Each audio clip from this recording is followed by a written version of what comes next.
Your guys' role today and why you guys here and why is it important for you guys to be here? Our role in the active shooting and TEMS environment is to provide support to the patients that might be a victim of such an occurrence. With intentional MCIs or anytime where you have mass casualties, you're trying to get the patient extricated out of the area and provide them definitive care as soon as possible. And that definitive care might be bleeding control, and it might also require transport to a hospital. So the theory behind Rescue Task Force, or RTF, is to get those patients out as soon as possible and get them to that definitive care and allow that bleeding to stop or allow that other definitive care to ensue. Now you're also talking about sending your women and men into a situation that normally only law enforcement would go into because there's still a danger present. There is still a danger present, but as you'll hear and witness in some of the training, there's a couple different areas where we do this. We go into what's called the warm zone, and that's an area that's been cleared by law enforcement, but the active shooter himself may be quarantined or confined to another area. So with the force protection from the law enforcement, we feel that the area is safe enough with their protection that we can go in and start moving patients out of the area. And the value of that is, as you mentioned, getting them out of there quickly, because the quicker they're out, the quicker they're out, the sooner they can receive that definitive care from our paramedics, and the quicker they can receive transport to a hospital if that's what's required. and that often makes the difference, doesn't it? It absolutely does. Cool. So, any specific points in the wake of the Las Vegas shooting that are going to be brought up today, or anything new that's been learned from that incident? Rescue Task Force came about not because of any specific incident, but because of an increase in these types of incidents throughout the country. And if you go back in time with Columbine, the Aurora, Colorado shooting, the Pulse nightclub in Florida, all of these things have led us to need this training. In fact, in California, there's Assembly Bill 1592, which requires law enforcement and fire agencies to work together and to have common communications, unified command, and also to train for these, because the real goal is to provide, environment for our community members and the citizens who may visit our area to receive that definitive care and to know that if one of these happens, they're going to receive the most proper care possible.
See, the dummy is missing part of its leg and is bleeding.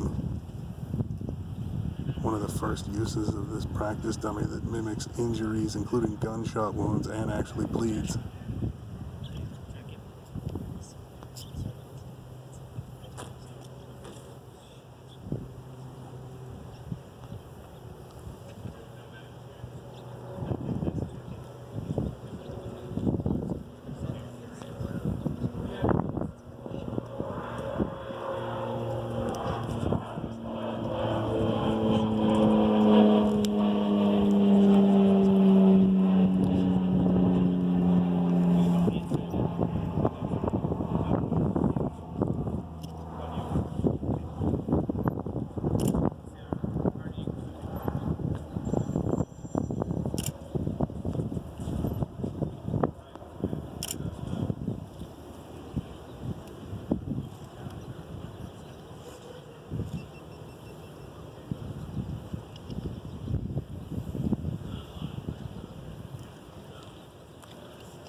Trainer, you're one of the trainers, or what? I am. Okay.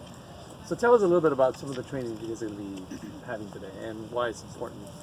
We're going to be doing some rescue task force training with active shooter. I think this training is very important, obviously, with the events that occurred in Las Vegas, that officers are on board with what they need to do as far as response to an active shooter event, mass casualty event.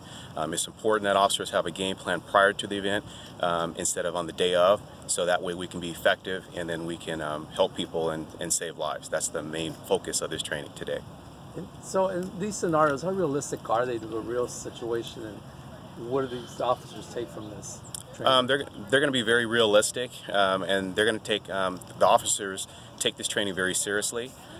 We hope that we never have an event here in our Sacramento region, but if we do, we want to be very prepared and to handle any situation that we might encounter.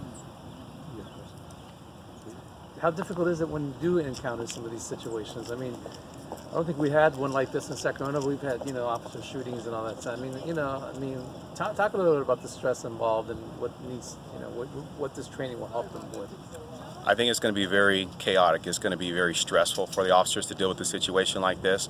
We have never had an incident of active shooter in our area to that magnitude. And if we did, it would be very, very difficult to deal with. But with the training and the repetition of going through the training, we hope that it would make it a lot easier to deal with the situation and be successful. We're looking for a successful conclusion. We will look to save as many lives as we can, and by doing this training, we're stacking the odds in our favor. What kind of things do you practice for so that they're ready for the chaos? Just the chaos of the event and just preparing for it over and over again is going to be very important.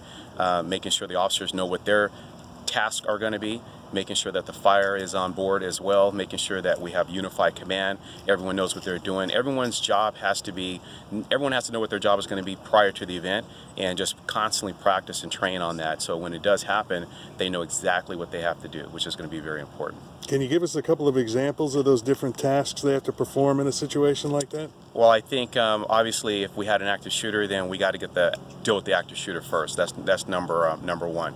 And then once that person is contained, they're no longer a threat, then we can bring in the fire department with the armed escort to make sure that they're helping people as quick as we can. We don't want people to be out there exposed for long periods of time, and we want to make sure that they're safe and want to make sure that we get into definitive care. And the only way we're going to be able to do that is with that rescue task force concept.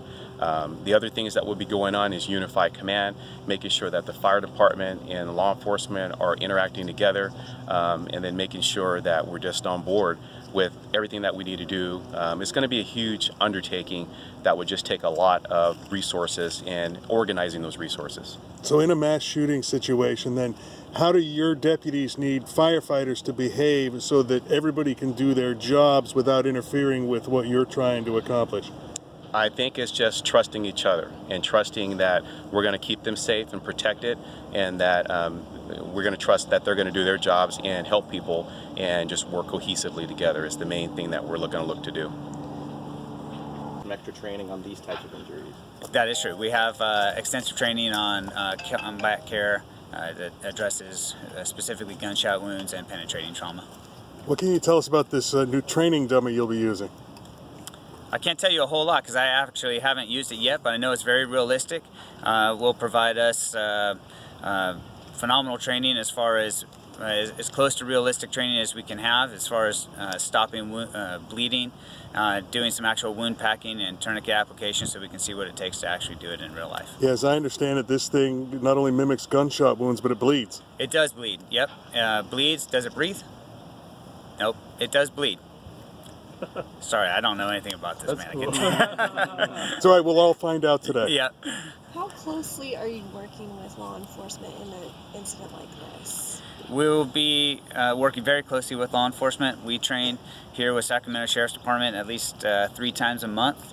We have different engines that rotate with them for ongoing training with all of their deputies in all divisions of their department and all stations at our department. So we work side by side. Our personnel sit through a classroom lecture portion of it just to understand the entire concept, and then they go out and do several scenarios so they're working side by side.